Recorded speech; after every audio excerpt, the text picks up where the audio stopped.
안녕하세요. 일단 라이더입니다. 지난번에는 배민 약관 개정에 대해서 자세하게 설명드렸는데요. 유상운송보험을 법으로 강제한 거고 불리한 약관은 30일 이전에 공지해야 한다는 표준 약관 때문에 플랫폼들이 4월 30일에 일제히 변경된 약관을 공지했는데요. 오늘은 쿠팡은 어떻게 약관을 변경했는지 자세하게 알려드리겠습니다. 쿠팡도 전후 대조표를 제공하지 않아서 그냥 제가 직접 만들었습니다. 특히 플러스 지사와 관련된 변경사항도 있으니까 플러스 타시는 라이더님들은 끝까지 시청해주세요. 먼저 3조 5항입니다. 핵심은 즉시 조치 계약 해지 또는 정지가 가능한 사유를 훨씬 구체적이고 명확하게 규정했습니다. 기존에 모호했던 표현이 실무적인 기준, 면허보험이겠죠? 이렇게 상세화됐습니다. 주요 변경사항을 3가지 포인트로 정리해드릴게요. 가장 큰 변화로는 배달 업무 제한 사유의 구체화가 있는데요. 기존에는 관련 법령상의 제한 사유만을 포괄적으로 언급했으나 개정 후에는 실질적인 자격 요건을 명시했습니다. 첫 번째는 운전 자격 확인입니다. 운전 자격을 갖추지 아니한 경우가 명시되어 있습니다. 면허 취소, 정지 상태에서 업무를 수행하는 것을 방지하겠다는 의도인 것 같아요. 두 번째는 보험 가입 필수화입니다. 유상운송보험 또는 공제 가입하지 않거나 효력이 상실된 경우가 추가되었습니다. 사고 발생 시 보호받을 수 없는 상태에서의 업무 수행을 엄격하게 금지하겠다는 의지입니다. 세 번째는 법적 근거 명확화입니다. 법령상 배달 업무 제한 사유가 있는 경우라고 포괄적 문구를 추가하여 향후 법이 바뀌더라도 즉각 대응할 수 있는 근거를 마련했습니다. 그리고 문구의 정확성 및 범위 수정이 있는데요. 법령 명칭이 수정되었습니다. 기존 소화물 배송 대행 서비스 종사자라는 표현이 소화물 배송 대행 서비스 사업 종사로 법령 용어에 맞춰 보다 정확하게 수정되었습니다. 또 시행 예정 법령이 삭제되었습니다. 시행 예정 법령 포함이라는 불확실한 표현을 삭제하고 현재 효력이 있는 법령과 보험과 면허 같은 구체적인 위반 사례 중심으로 재편되었습니다. 세 번째는 즉시 조치 정당성 강화인데요. 이 조항은 회사가 유예기간 없이 즉시 조치 후 사후 통지를 할 수 있는 예외 사항을 다룹니다. 변경 전에는 제한 사유에 해당할 때라는 다분히 추상적인 기준이었다면 변경 후에는 면허 없음, 보험 없음과 같은 객관적인 즉시 확인 가능한 위반 사항을 명시함으로써 회사가 파트너의 접속을 즉시 차단하거나 계약을 해지할 때 발생할 수 있는 분쟁 소지를 줄였습니다. 결론적으로 배달 파트너가 운전면허를 유지하고 유상운송보험을 반드시 유지해야 한다는 점을 강력하게 강조하고 있으며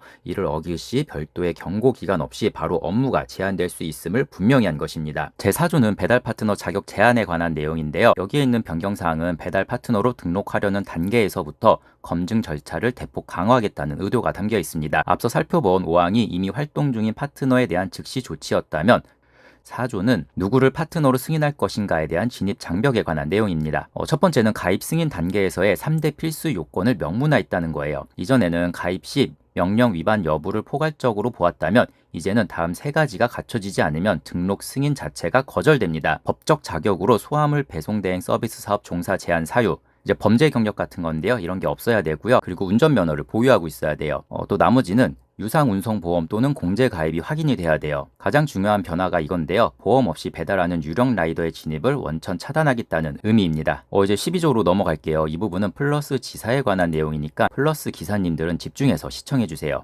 1항은 플랫폼이 협력사 소속 라이더와 직접적인 계약 관계가 없음을 법적으로 아주 확실하게 못 박으려는 의도가 담겨 있습니다. 기존에는 앱을 쓸 수 있다는 허용 중심의 문구였다면 개정안은 앱에 가입하고 약관에 동의하더라도 플랫폼과 당신은 직접적인 계약 관계가 아니다 라는 선긋기 문구가 명시적으로 추가된 것이 핵심입니다.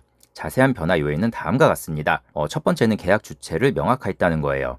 가장 중요한 변화는 회사와 라이더 간의 위탁 계약을 체결한 것으로 보지 않는다는 문구입니다. 이전에는 협력사 소속 라이더가 앱을 이용해 업무를 수행한다는 사실만 명시했습니다. 변경 후에는 앱 이용을 위해 약관에 동의하는 행위가 회사와 라이더 사이의 직접적인 업무 위탁 계약으로 해석될 여지를 원천 차단했습니다. 즉 라이더의 소속은 어디까지나 협력사임을 분명히 한 것입니다. 그리고 두 번째는 앱 이용 약관 동의의 성격을 규정했는데요. 보통 앱을 쓰려면 약관에 동의해야 하는데 이 행위 자체가 자칫 회사와 내가 직접 계약을 맺었다 이렇게 근거로 쓰이는 것을 방지하기 위함입니다. 라이더가 앱 약관에 동의하는 것은 시스템 이용을 위한 절차일 뿐 일감을 직접 받는 계약은 아니라는 점을 명시했습니다. 세 번째는 법적 책임 및 노무관리의 분리인데요. 이러한 문구가 들어간 실질적인 이유는 최근 강화되는 노동법 및 플랫폼 종사자 관련 이슈 때문입니다.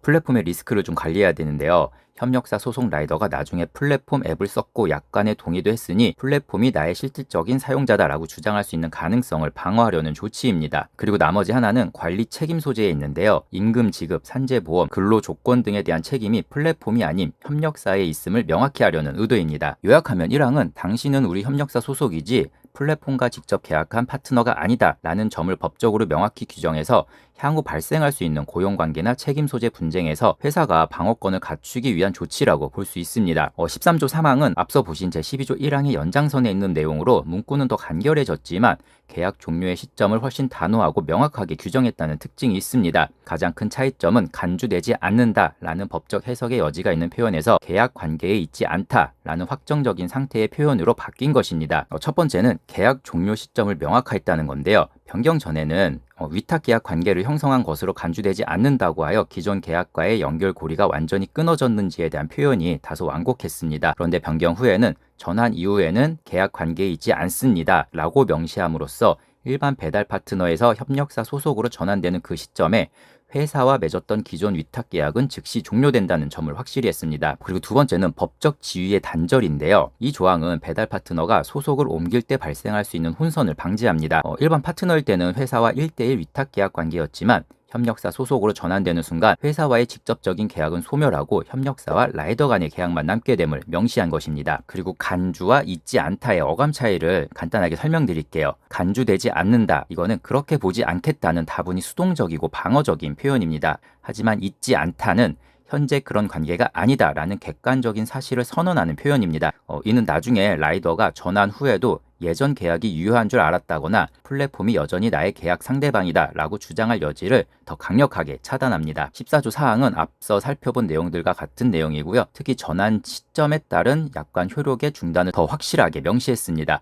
단순히 적용되지 않는다는 서술에서 전환 이후에는 적용되지 않는다는 시점 한정 문구를 추가함으로써 전환 전과 후의 법적 적용 범위를 칼로 자르듯 분리한 것이 핵심입니다. 주요 포인트 세 가지는 다음과 같습니다. 첫 번째는 효력 상실 시점의 구체화예요. 변경 전에는 협력사 소속으로 바뀌면 특정 조항들이 적용되지 않는다 이런 원칙만 있었습니다. 변경 후에는 전환 이후에는 이라는 표현을 넣어서 전환이 완료된 그 순간부터 기존의 직계약 파트너로서 누리던 권리와 의무가 즉시 소멸함을 강조했습니다. 두 번째는 폐지되는 계약 범위의 명확화인데요. 이거는 제2장하고 다른 부속 계약들이에요. 협력사 소속으로 옮기는 순간 다음에 효력이 사라진다는 점을 재차 확인했습니다. 본 약관 제2장은 플랫폼이 직접 업무를 맡기는 것에 대한 규정들입니다. 배달 파트너 이용 정책은 직계약 파트너에게만 적용되던 각종 운영 룰이에요. 개인정보 처리 업무 위탁 계약서 이 부분이 제일 중요한데요. 플랫폼이 라이더의 정보를 직접 처리하던 위탁 관계가 종료되고 이제는 협력사가 라이더의 정보를 관리하거나 플랫폼이 협력사로부터 제공받는 구조로 바뀐다는 의미입니다.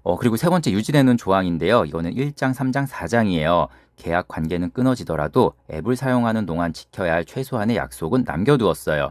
1장은 총칙이고 3장은 서비스 이용, 4장은 이제 기타에 관한 내용인데요. 앱을 어떻게 조작해야 하는지, 시스템을 파괴하거나 부정하게 사용하면 안 된다는 식의 시스템 이용 규칙은 여전히 유효합니다. 즉, 우리 계약은 끝났지만 우리 앱을 쓰는 동안에는 앱 사용 규칙을 지켜라 라는 뜻입니다. 너는 우리 소속은 아니라고 선은 확실하게 그었지만 우리가 굴리겠으니 우리의 규칙은 지켜라. 좀 웃기는 표현이죠. 그리고 12조 8항이 신설됐는데 이거는 모든 약관 개정 내용의 마침표와 같습니다. 앞선 조항들에서 협력사 소속 라이더와 회사는 직접 계약 관계가 아니라고 선을 그었지만 이 8항을 통해 계약 관계는 아니더라도 우리 앱을 쓰려면 최소한의 법적 자격은 우리가 통제하겠다. 강력한 관리의 의지를 드러낸 것입니다. 주요 내용은 다음과 같아요. 첫 번째는 협력사 소속이라도 유상운송보험은 필수라는 거예요. 이게 가장 중요한 포인트죠. 기존에는 협력사 소속 라이더의 보험 가입 여부를 협력사가 알아서 관리하도록 방치했으나 이제는 플랫폼 회사가 직접 가입 여부를 따지겠다는 뜻입니다. 그리고 사고 시 보상이 가능한 적합한 보험에 가입되어 있어야만 하고요. 또 대상 확대가 되었는데요. 직계약 파트너뿐만 아니라 협력사 소속으로 앱을 쓰는 모든 사람에게 동일한 잣대를 적용합니다. 그리고 두 번째는 가입 여부를 넘어서 유효성까지 실시간으로 검증을 하게 됩니다.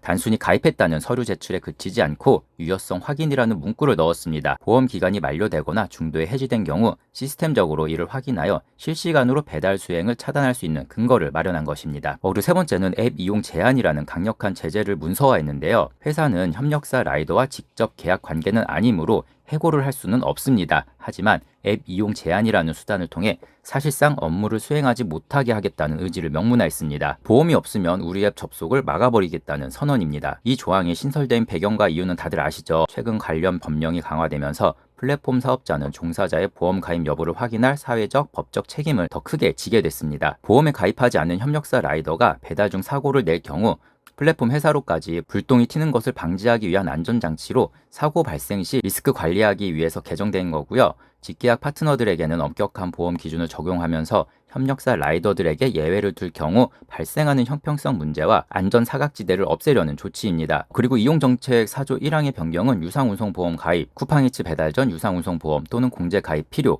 이 내용이 추가되었는데요. 앞서 설명드린 내용과 같은 내용입니다. 좀 쉽게 풀어드리느라 좀 길어졌는데요. 간단하게 요약해드리면 유상운송보험 확인해라 라는 내용이고요. 플러스 라이더님들하고 우리는 남이다. 그러니 따질 게 있어도 지사에 따져라 라고 선을 확실히 그어버렸네요. 그리고 최근에 라이브 하는데 한 구독자분이 쿠팡 단가 낮췄다고 하더라고요. 근데 약관을 보시면 제6조거든요. 위탁 수수료에 관한 내용인데 1항 보시면 회사는 배달 파트너에게 배달 업무 완료 시 다음 각 호의 기준에 따라 위탁 수수료를 지급합니다. 이때 위탁 수수료 산정 기준은 배달 프로그램, 회사가 정한 공지 채널 등을 통해 사전에 공지하며 변경 시 7일 이전에 공지합니다. 이런 내용이 있거든요. 그러니까 배달비 수수료를 줄였다면 약관 위반이 될 수도 있어요. 더욱이나 얘네 산정 기준 공개 안 하고 있죠. 지들 약관도 안 지키고 표준 약관도 안 지키고 쿠팡은 그냥 대한민국 법 위에 있나 봅니다. 그리고 배민 약관 영상 올리니까 배민이 1단위 정산에서 주단위 정산으로 약관 변경했다고 제보해 주신 분이 계시더라고요. 그런데 확인해 보니까 적어도 이번 4월 30일에 변경된 건 아니고 그 전에 변경된 것 같아요. 그렇다면 배민 또한 수수료 지급 문제에 있어서 공지를 하지 않았기 때문에 약관 위반이 될 수도 있습니다. 또 저번에 배민 약관 영상에서 와닿는 내용이 없다고 하신 분이 계신데 라이더 입장에선 그럴 수도 있어요. 그런데 배민도 그렇고 쿠팡도 그렇고 라이더와 회사 관계에서 명확화를 자꾸 하려고 하고 있잖아요. 배민 같은 경우에는 커넥터와 명확화를 통해서 너네는 개인 사업자다. 그러니 우리는 약관 변경이 있을 때 너네한테 충분히 하기 싫으면 하지 말라고 공지한다. 너네는 근로자가 아니니 불만이 있어도 우리에게 따지지 말고 계약을 스스로 해지할 수 있는 너네의 권리를 행사하면 된다. 라고 선을 그은 건데 아마 이건 요즘 노란봉투법을 좀 의식한 게 아닌가 하는 생각이 들더라고요. 쿠팡 같은 경우에도 일반 라이더에 대한 내용은 이번에 언급되진 않았는데 쿠팡에 충성하던 플러스 라이더들한테 선을 확실하게 그었죠. 그 선을 그으면서도 우리의 통제는 따라야 한다고 불공정하면서도 이상한 주장을 하고 있고요. 라이더님들, 사람이 일반적으로 법이든 약관이든 나한테 유리하게 해석하려는 경향들이 있어요. 그런데 현실은 죄다 부정적인 내용들만 적용되거든요. 이번 두 플랫폼의 약관을 정리하면서 이것들은 라이더 친화적으로 변할 생각은 없는 것 같아서 좀 씁쓸합니다. 그래도 배민은 말이라도 돌려서 선을 긋는데 쿠팡은 대놓고 플러스 라이더들아 우린 남이다 라고 하는 모양새를 보니까 웃기지도 않네요. 오늘 영상은 여기서 마치겠습니다. 문의 및 제보는 이메일로 연락주세요. 구독과 좋아요는 영상 제작에 큰 힘이 됩니다. 감사합니다.